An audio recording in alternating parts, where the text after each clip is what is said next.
Swiss Swiss Swiss વાહ જલારામની પ્રખ્યાત Swiss વેરાવળથી પ્રખ્યાત છે હો. કઈ ઘટે નહીં. માંડવીના તેલમાં છે હો. રોજ બદલે આ ડબ્બા ત્યાંથી જ લઈ આવ્યો ઓલા. રોજ તેલ બદલાવી નાખે. રોજ રોજ એક જ વાર તરવાનું. એક જ વાર તરવાનું પછી પાછું એને ફેંકી દેવાનું. એક જ વાર તેલ વાપરે. એક જ વાર તેલ હો. ઓહો એનો સ્વાદ તો અનેરો ને. કઈ ઘટે નહીં. એમાં આપણી ઘરની માંડવીનું તેલ હે? ઘરની માંડીનું તેલ હો. જલારામ વાળા થાવા નહીં હો. અરે એમાં કઈ ઘટે જ નહીં. પાછી તો ફરાળી ફરાળી હો. ફરાળી ફરાળી એકદમ સ્વાદ. એક ઓહો. વખત તમે ખાઈ આવો એટલે બીજી વખત તમારે ત્યાં જવાનું મન થાય. કાંઈ નહીં તેલ બદલાવે વાપરીને ડબ્બો ફેંકી દેવાનો.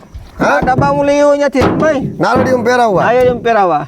વાહ આવું તો ક્યાંય જોયું નહીં હો ભાઈ. અરે ભાઈ તું ત્યાં જઈ આવો એક વખત જઈ આવો ને હા. તો તમને એમ થાય કે ના, જવાનું ક્યાં ખબર છે માંગરોળ ને કેહોદ હાઈવે ઉપર હાઈવે ઉપર. આર્મી પેટ્રોલ પંપ ની બાજુમાં બાજુમાં. ને જલારામ શિપ સામે સામે વેરાવળ ની પ્રખ્યાત હો. પ્રખ્યાત હો. ઓર કાંઈ ઘટે કરી. નહીં એમાં. એક વખત ચાખી ગયો અલગ એટલે અલગ એને ટેસ્ટ જાવું જ ઉપર. પડે હવ. કઈ ઘટે નહીં. આવો મિત્રો આવો જલારામ શિપ આવો જલારામ શીશ ખાઓ. કેશોદ હો.